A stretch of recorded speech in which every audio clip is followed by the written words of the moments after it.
Querido amigo, hoje iniciamos o estudo do penúltimo capítulo do livro de Efésios. Vamos iniciar hoje o estudo do capítulo 5 de Efésios e vamos estudar apenas 2 versículos iniciais. Vamos estudar Efésios 5, 1 e 2. Para iniciarmos os nossos comentários, gostaria de chamar a sua atenção para a leitura que farei desses 2 versículos bíblicos. Diz assim a palavra de Deus: Sede, pois, imitadores de Deus como filhos amados, e andai em amor, como também Cristo nos amou e se entregou a si mesmo por nós, como oferta e sacrifício a Deus em aroma suave. Querido amigo, esse texto é muito objetivo, ele é muito claro, mas ao mesmo tempo ele é desafiador. Então, quando sintetizamos esse texto, o título que ele nos apresenta é o seguinte: o viver digno. O viver digno. Veja só, o texto então é Efésios 5, 1 e 2. No relato de Mateus, que ele fez das palavras do Senhor Jesus, lá no Sermão do Monte, o Senhor disse o seguinte: não se pode esconder a cidade edificada sobre um monte. Mateus 5,14. Por quê? Porque a cidade edificada sobre um monte chamará a atenção de todos que passarem por ela. Ela será notada por todos. Se temos uma construção feita num lugar visível a todos, todos vão olhar para essa construção. Assim também, querido amigo, acontece com a vida do cristão. Assim também acontece e deve acontecer com a vida da igreja cristã. A igreja não pode se esconder. Os homens veem o que ela faz de bom ou de ruim. A igreja está aí sendo vista por todas as pessoas. Por isso, a nossa presença no mundo deve ser cuidadosa e deve produzir um bom testemunho ao nome do Senhor Jesus. Quando a nossa sociedade olha para nós como cristãos individualmente, e quando nos vê em nossa coletividade como igreja, a sociedade percebe se temos sido um fator positivo ou negativo para a própria sociedade. É por isso que a palavra de Deus se preocupa a respeito do nosso procedimento, de como devemos nos comportar no mundo. E a razão dessa preocupação é uma só. Cada um de nós e todos nós levamos o nome de Cristo junto conosco. Como temos visto nos últimos programas, desde o início do capítulo 4, Paulo está mostrando como deve ser o comportamento do cristão. Como deve ser o viver digno daqueles que foram transformados pelo Senhor Jesus. E a partir desse capítulo 5, na parte prática da carta, Paulo nos mostra a necessidade de termos uma vida, de termos um comportamento, uma conduta, atitudes, princípios e valores diferenciados. Mas a pergunta que surge é: por que essa ênfase toda? E a resposta é muito simples, é muito clara. Nós já temos elaborado essa resposta durante os últimos programas. É na conduta diária, é na nossa vida corriqueira do dia a dia que mostramos quem realmente somos. É na nossa vida cotidiana que mostramos a mudança que Cristo faz e fez em nossas vidas. Aplicando as palavras daquele ditado popular ao tema que estamos tratando, podemos dizer: diga-me o que fazes a cada instante do teu dia. Diga-me onde vais quando estás sozinho. E diga-me o que pensas no oculto do teu coração, que eu te direi que tipo de cristão é você. Querido amigo, o mundo pode ter uma ideia bonita sobre você, se ele só observar o seu comportamento. Mas e o seu interior? Precisamos ser francos conosco mesmos. Precisamos tomar uma decisão de vivermos sob os princípios e valores espirituais. Precisamos decidir por uma ética pessoal e coletiva que demonstre a transformação que Jesus nos proporcionou. Precisamos mostrar à sociedade que não apenas no comportamento ou nas palavras nós somos cristãos. A sociedade, aqueles que nos cercam, precisam perceber que nós somos assim. Que lá dentro, lá do fundo do nosso ser, nós somos novas criaturas, nascemos de novo, somos transformados de dentro para fora. Assim como Paulo demonstrou na carta aos Gálatas, em 5,16, aqui também nessa carta aos Efésios, em 5,18, ele nos mostrará que essa nova vida só acontecerá através da ação do Espírito Santo no nosso viver diário. Mas é bom lembrarmos que é através da parceria Espírito Santo cristão, ou cristão Espírito Santo, é que essa vida poderá ser produzida. Não somos nós, querido amigo, não somos nós, não é você sozinho que terá capacidade para produzir essa transformação radical. Mas, por outro lado, também não é só o Espírito Santo que tem a capacidade de efetuar essa transformação em nossas vidas. Só através do trabalho conjunto cristão-Espírito Santo cristão, é que o mundo verá que fomos e somos transformados à semelhança do nosso Senhor Jesus Cristo. Por isso, podemos dizer que esse texto nos desafia, e em resumo ele diz o seguinte: somente quando tivermos como alvo um viver digno, o mundo reconhecerá o papel transformador da presença de Jesus Cristo em nossas vidas. Eu repito, essa é a proposta do texto para nós. Somente quando tivermos como alvo um viver digno, o mundo reconhecerá o papel transformador da presença do Senhor Jesus Cristo em nossas vidas. Nesses 2 versos, encontramos 5 características do viver do cristão que tem como alvo andar dignamente. A primeira característica do viver digno é ser um imitador de Deus. Veja o versículo 1.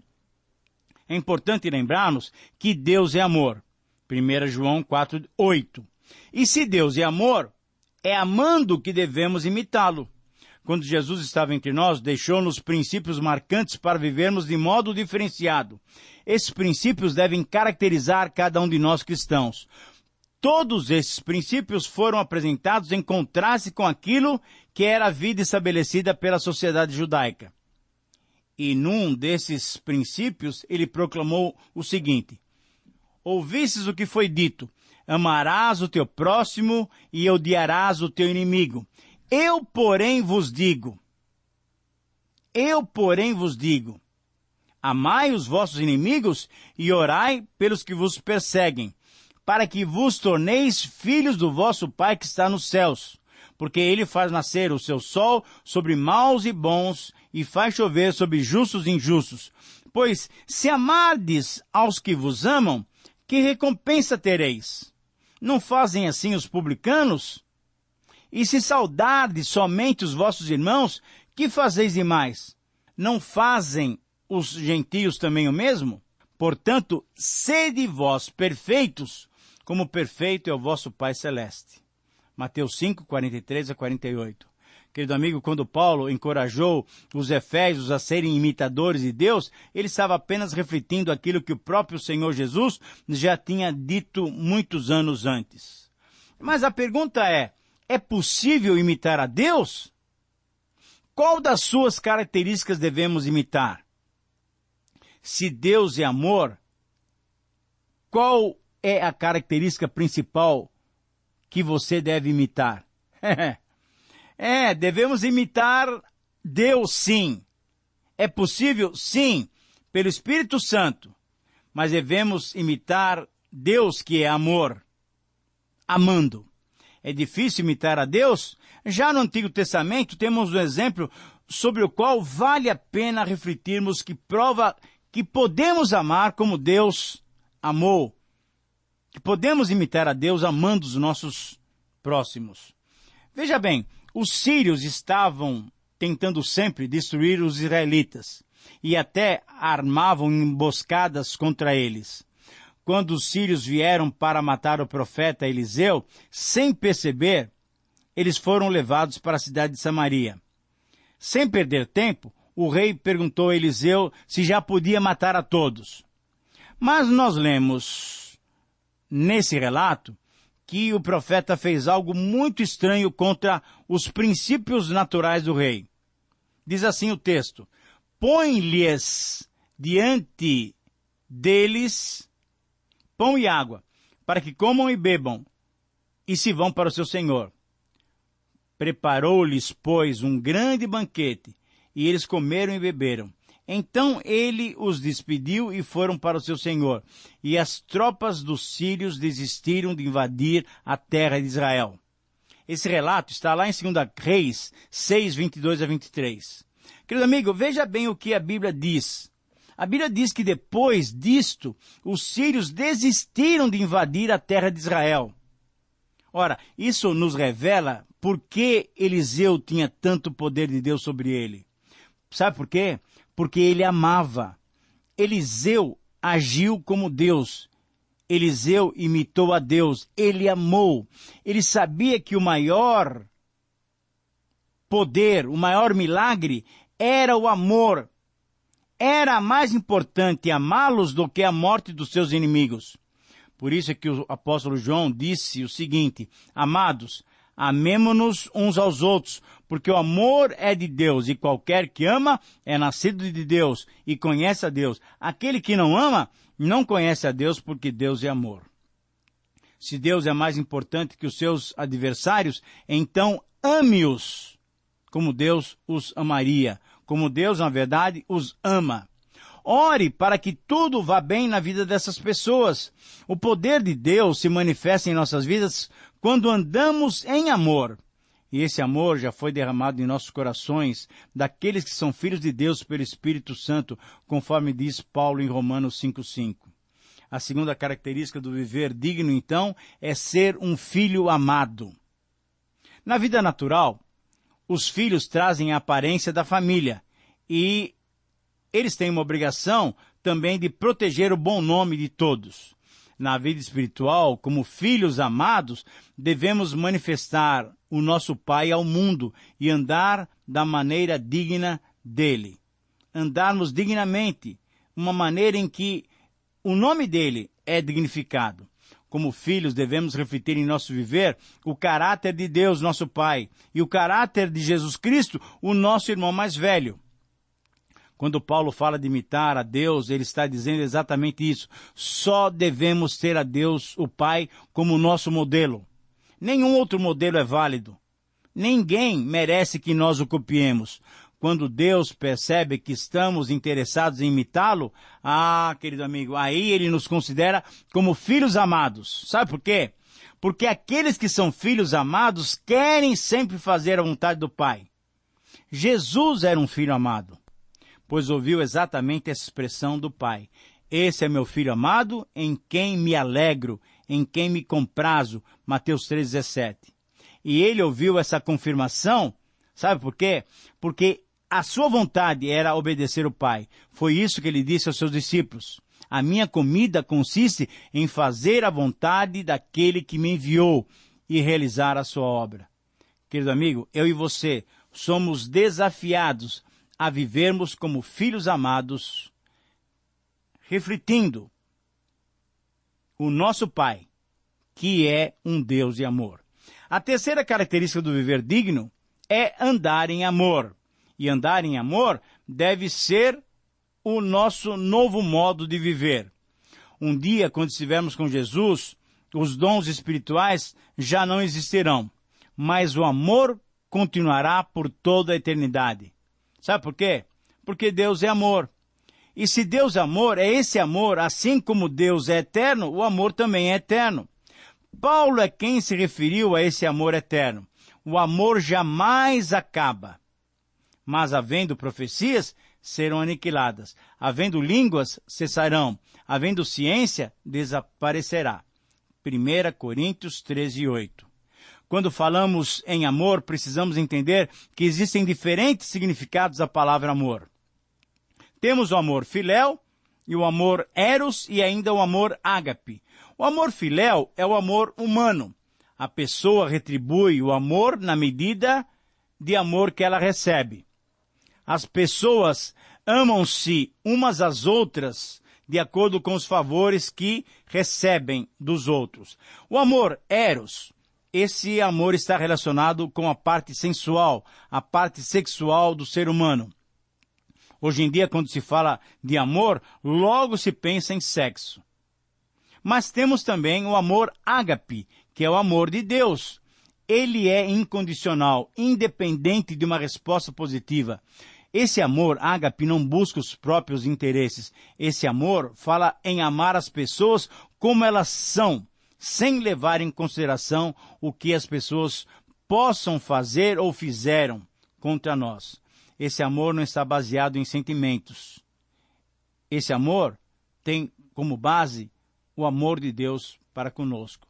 Por isso, quando falamos que a terceira característica do viver digno é andar em amor, é a esse amor que nós nos referimos. Quarta característica do viver digno é amar como Cristo nos amou. Veja o versículo 2. Mas me permita novamente ler o texto bíblico para nós recordarmos o que é que Paulo está dizendo. No versículo 1 e no versículo 2, nós lemos o seguinte: portanto, sejam imitadores de Deus como filhos amados, e vivam em amor, como também Cristo nos amou e se entregou por todos nós como oferta e sacrifício de aroma agradável a Deus. E aqui então o padrão é o Senhor Jesus Cristo. É interessante que as pessoas hoje chamam de amor a qualquer sentimento mais forte que o normal. Na verdade, o perfeito amor é o amor ágape, é o amor que fez Jesus entregar a sua vida por nós.